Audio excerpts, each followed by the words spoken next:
दोस्तों, हमारे ये ब्रह्मांड में बहुत रहस्य हैं और हमारा ये ब्रह्मांड अनंत तक फैला हुआ है, यानी कि इनफाइनाइट है। लेकिन अगर मैं बात करूं अपनी अर्थ की, तो हमारे अर्थ पे एक ऐसा प्लेनेट है हमारे सोलर सिस्टम का जिस पे लाइफ है। लेकिन अगर दोस्तों मैं बात करूं कि ये लाइफ क्या कहाँ से आ रही है, यानी कि इस लाइफ का ओरिजिन क्या है, तो आप कहोगे ये जो लाइफ है ये एक सेल से आ रही है, यानी कि लिविंग सेल से आ रही है। लेकिन दोस्तों ऐसा नहीं है। लाइफ ये दोस्तों उत्पन्न हो रही है क्वांटम लेवल पे, यानी कि एटॉमिक लेवल पे।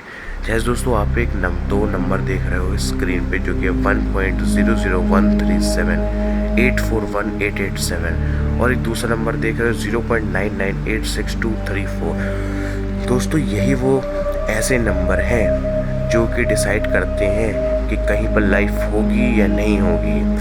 दोस्तों आज इस वीडियो में आप जानोगे फिजिक्स और मैथमेटिक्स का वो रिलेशन जो कि तय करती है कि कि पूरे ब्रह्मांड में किस तरीके से लाइफ होगी या नहीं होगी। दोस्तों आइए वीडियो को शुरू करते हैं। दोस्तों अगर आप क्लास 9th और 10th के स्टूडेंट हो या आपने क्लास 9th या 10th पढ़ चुके हो, तो आपका सामना एटॉमिक स्ट्रक्चर से करवाया होगा, जहाँ पर आपको एटम्स पढ़ाए गए होंगे और आपको पढ़ाया होगा कि एटम्स के होते हैं 3 हिस्से, यानी कि 3 पार्ट्स, जो कि होते हैं बीच में होता है प्रोटॉन्स और न्यूट्रॉन्स, यानी कि न्यूक्लियस होता है, इसमें प्रोटॉन्स और न्यूट्रॉन्स होते हैं, और बीच और उसके जो रिवॉल्व कर रहा होता है अराउंड में, उसे हम कहते हैं इलेक्ट्रॉन। प्रोटॉन और न्यूट्रॉन 2000 गुना ज़्यादा भारी होते हैं, 2000 ज़्यादा टाइम मैसिव हैवी होते हैं इलेक्ट्रॉन से। अगर मैं बात करूं दोस्तों प्रोटॉन्स और न्यूट्रॉन की, सिर्फ अभी मैं इलेक्ट्रॉन को साइड में रख दूं, तो दोस्तों प्रोटॉन्स और न्यूट्रॉन्स को आपको बताया होगा अप्रॉक्स में सेम होते हैं। पर दोस्तों अप्रॉक्स में सेम होना रियलिटी में सेम होने से बहुत डिफरेंट है। प्रोटॉन्स और न्यूट्रॉन्स अप्रॉक्स में सेम होते हैं दोस्तों, एग्जैक्टली सेम नहीं होते, क्योंकि न्यूट्रॉन्स थोड़ा सा भारी होता है प्रोटॉन से। क्यों भारी होता है? क्योंकि दोस्तों न्यूट्रॉन बना रहता है 2 डाउन क्वार्क और एक अप क्वार्क से, और प्रोटॉन बना रहता है 2 अप क्वार्क और एक डाउन क्वार्क से।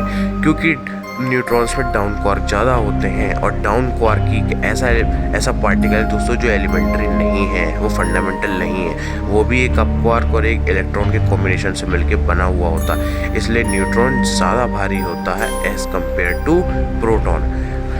अब दोस्तों बात कर लेते हैं बिग बैंग की। दोस्तों जब बिग बैंग हुआ, मान लेते हैं कि मैंने प्रोटॉन्स को न्यूट्रॉन से भारी कर दिया।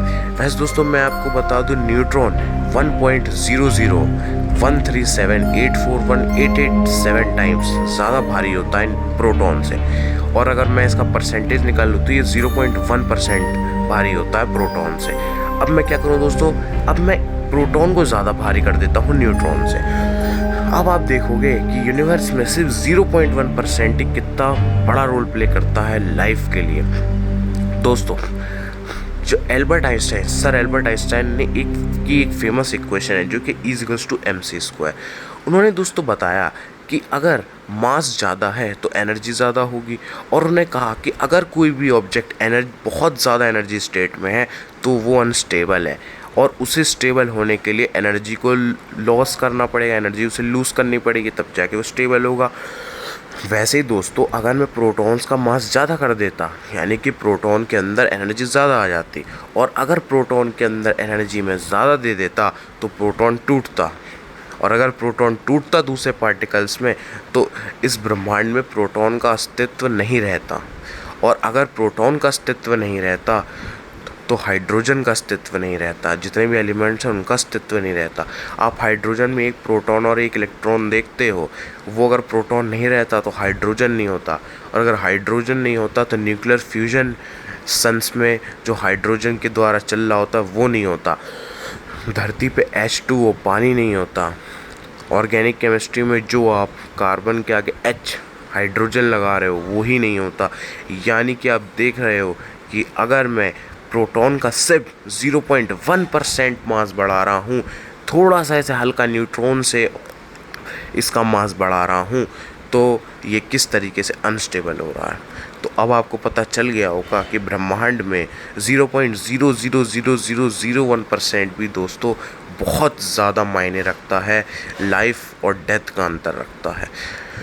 इसी वजह से दोस्तों हमारे अर्थ पे लाइफ है, क्योंकि ये प्रोटॉन्स थोड़ा सा भारी नहीं, मतलब प्रोटॉन्स न्यूट्रॉन से थोड़ा सा हल्का है, और यही प्रोटॉन जो थोड़ा सा न्यूट्रॉन से हल्का है, इसी वजह से हल्का है जिस वजह से हमारे ब्रह्मांड यानी हमारे लाइफ उत्पन्न हो सके, इसलिए हल्का है।